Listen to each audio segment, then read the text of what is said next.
Hey Cancer, it's Erica with Sweet Tea Astrology and Tarot, and I'm here with your July full moon forecast for 2016. So here we go. On the 19th of July, we're going to be having a full moon at 27 degrees Capricorn. Cancer, for you, this is going to be occurring in your 7th house. The 7th house deals with partnerships, how you identify with others. It also considers counseling and speaks to open enemies, like what would be testifying against someone in open court, or what I'm starting to also see it as is arguing on the internet and having a group of individuals being able to see that exchange occur. So this full moon is going to be opposite the sun, which means balance is required in your 1st house. And the 1st house is dealing with personality, your physical body, and your appearance. Now, there's going to be a square from the moon to the planet Uranus, which is going to present stressful obstacles to your career, your status, your reputation. It could also deal with authorities and speaks to destiny.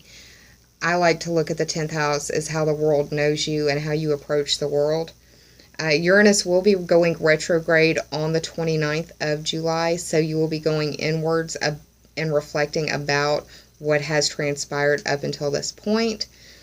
The moon will also be trining Jupiter, which will present an easy flow to you for your 3rd house. The 3rd house energy is that of communication, short distance journeys, also speaks to siblings, neighbors, and cousins. Another thing that will be occurring with this full moon energy is a sextile to the planet Mars, which presents a new growth aspect in your 5th house, which speaks to pleasure, social life, children, and creativity. It's also the planet of gambling and lottery. So that might be a nice thing, who knows. One final aspect that will be occurring on this full moon is a sextile to the planet Neptune, which will be providing a new growth aspect in your 9th house, which speaks to long-distance trips, adventures and questing, higher education, the philosophy that you adopt or religion that you live by. Could also speak to the legal or justice system as well. On the 22nd, we have the sun moving into Leo, which is your 2nd house, and that speaks to money, possessions, earning ability, and self-esteem. And finally, on the 29th, while we also have the planet Uranus going retrograde, we'll have Mercury moving forward into the sign of Virgo, which is your 3rd house. And the 3rd house represents communication, long or short distance journeys, siblings, cousins, and neighbors. So, Cancer, that's just a little bit of what's going on for you concerning this full moon and the energy leading up to the beginning of next month. Another thing that I want to discuss very quick is that this full moon is highlighting the Pluto-Uranus square that was going on in the sky between 2012 and 2015. And Pluto represents the status quo, Uranus represents rebellion, and these two planets have been coming back and forth during 2012 to 2015. There were 7 exact conversations that these planets had, and now this full moon is shining light on that particular energy, and it speaks to what's going on in the world just in the last 2 weeks. The struggle between the status quo and rebellion and revolutionary spirit.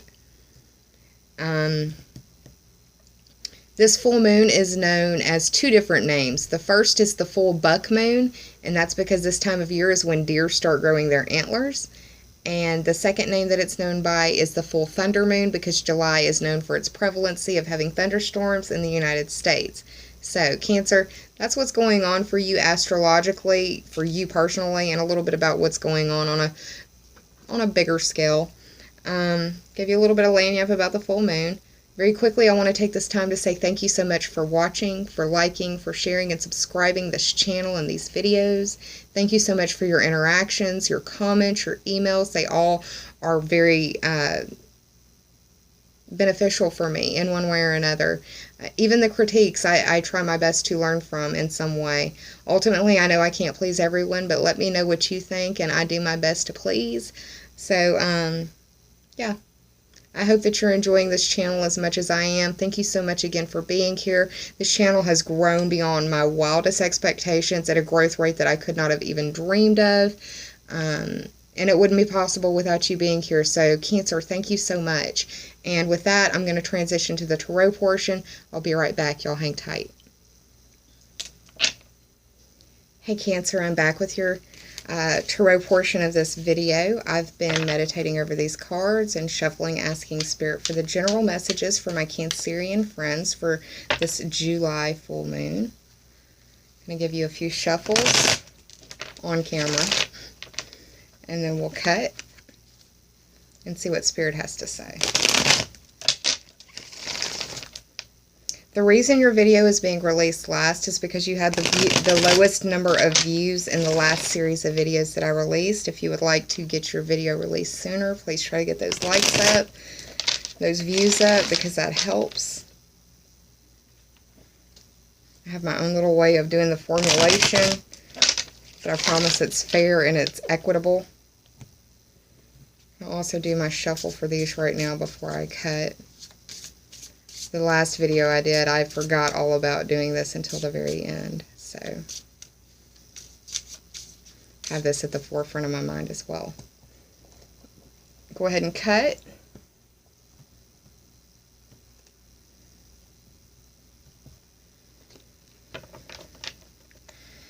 Bottom card for the underlying theme or the overarching energy, however you choose to look at it. And the top three for clarity.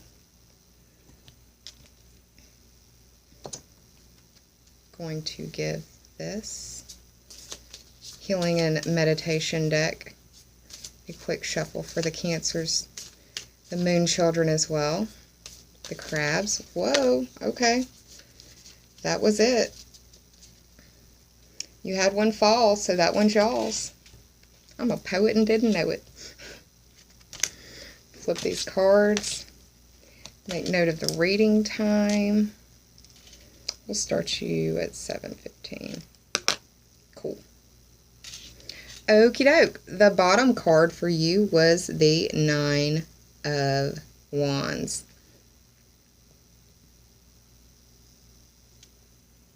You are having a sextile from the new moon to the 9th house.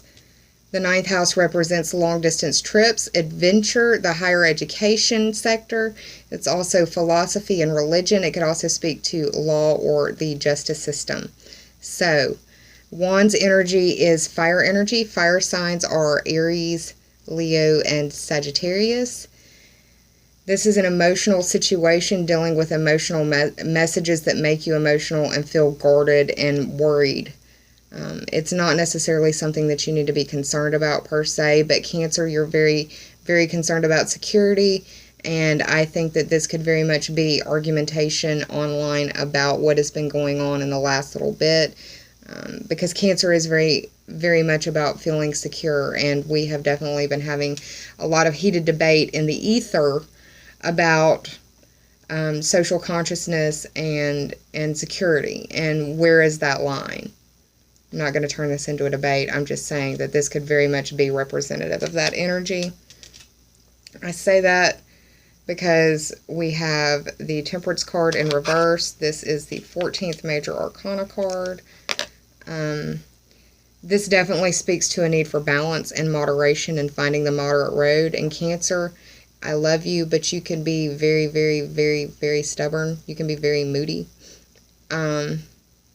It's because you're so emotional and you're driven by your emotions, and that's why you're so moody. But that's why you can be so stubborn as well.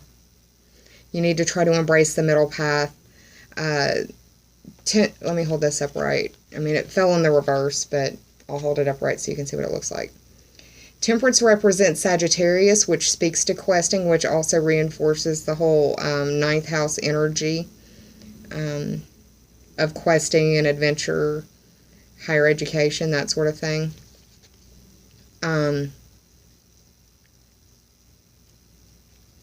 With it being the 14th card in the Major Arcana, 1 + 4 = 5.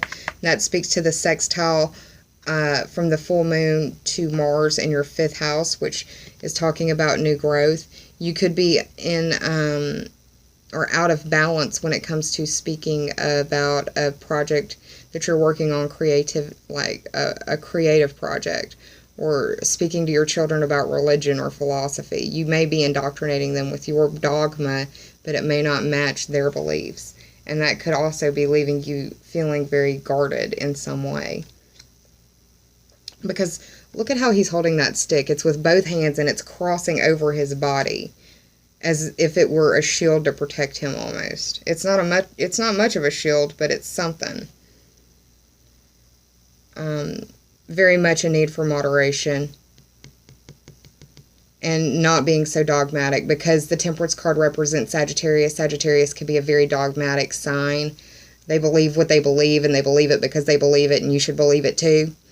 That's not being ugly, but that's just the way that it is. I've run across many Sages, and I love them dearly, but when it comes to debating them, just don't, because they're in an emotional spot, and they're not coming at it from logic. And if they're not going to come at it from logic, it's not going to be a debate. It's going to be a feel fest. The second card that you got was the Ace of Pentacles in reverse. The Ace of Pentacles speaks to a seed. This could be speaking to the new moon. This could also be speaking to the full moon. It just really depends. It definitely represents earth sign energy. Earth signs are Taurus, Virgo, and Capricorn. It could be their sun sign, but it could also be their rising or their ascendant, or also their moon sign. Rising, ascendant, that's the same synonym for the same thing. But this pentacle represents earth as well, and the earth is dealing with resources. That can be anything from your health to your wealth, anything that you would expend on another human being, another living soul, anything that you would expend on a situation as well is a resource. And with it being in the negative, with it being in the reverse, it can feel negative. It could feel like it's a loss, but it could also feel like you are covering this seed for a reason. And possibly keeping it covered is the safest thing for you. You are having the sun move into Leo, which speaks to your second house of resources. You may have been dealing with a financial loss, or you may be handed a financial loss around the 22nd. Which once again puts you on the defensive, because we have the Seven of Wands.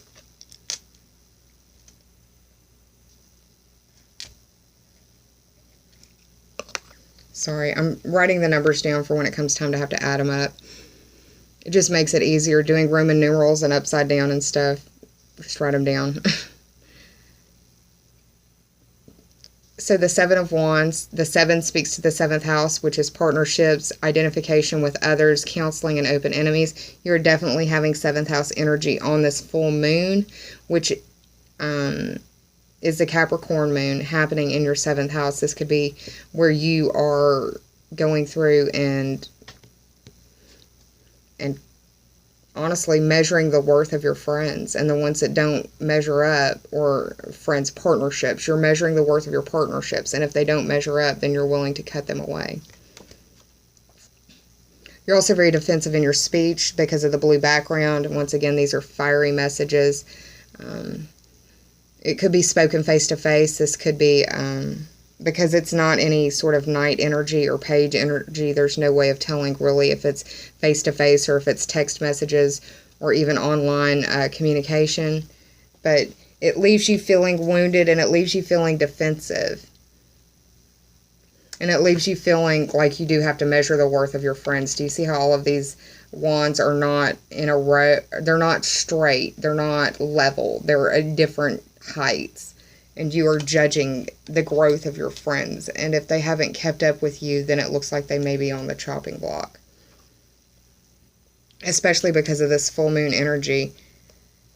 9 and 7 is 16, plus 14 is 30. 3 plus 0 is 3. And this is concerning the trine from Jupiter to your 3rd house, which means you could definitely be opening your mouth and inserting foot, or you could be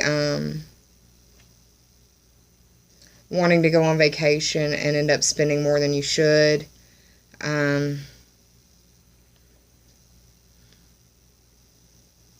You've got Virgo moving into your third house, or you've got Mercury moving into Virgo, which is your third house. So you may be getting information about short distance journeys or short distance vacations. You may also be getting news about siblings, neighbors, or cousins that make you feel defensive and on edge. It could be that you've got siblings or neighbors that are not, sibling neighbors or cousins that are not in balance, and therefore they're having a hard time with money. And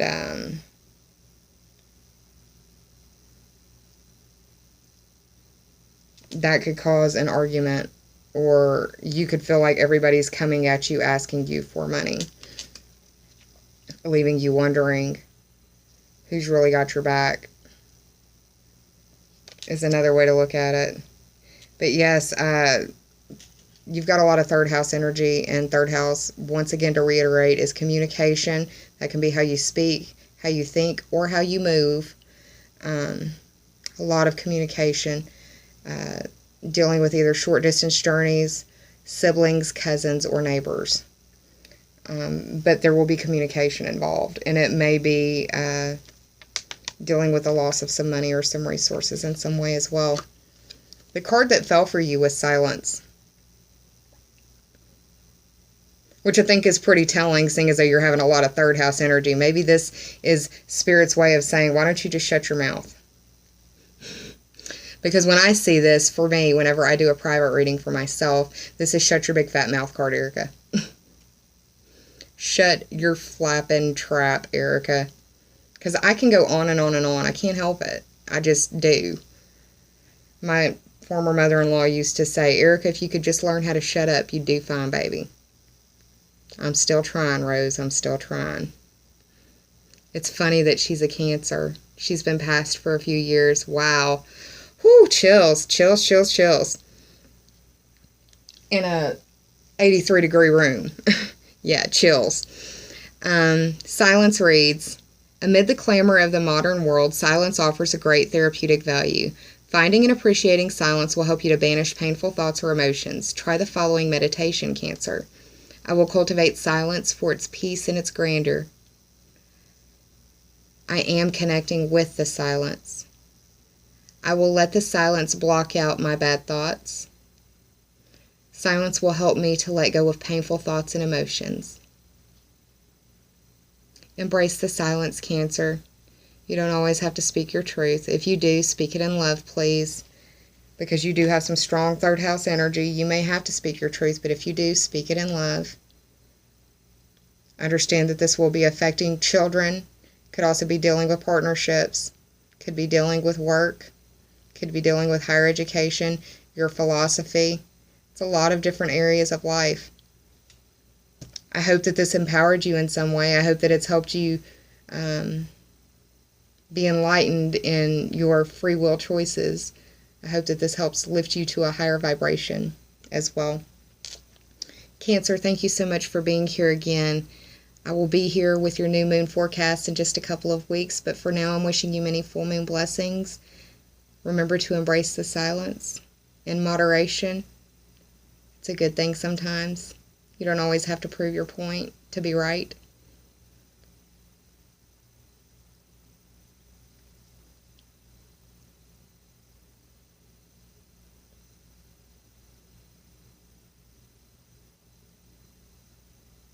That was your first little moment of embracing the silence, Cancer. Continue. I'll see you for the New Moon series. Until then, take care of yourself. Be kind to yourself and to others. And namaste, y'all.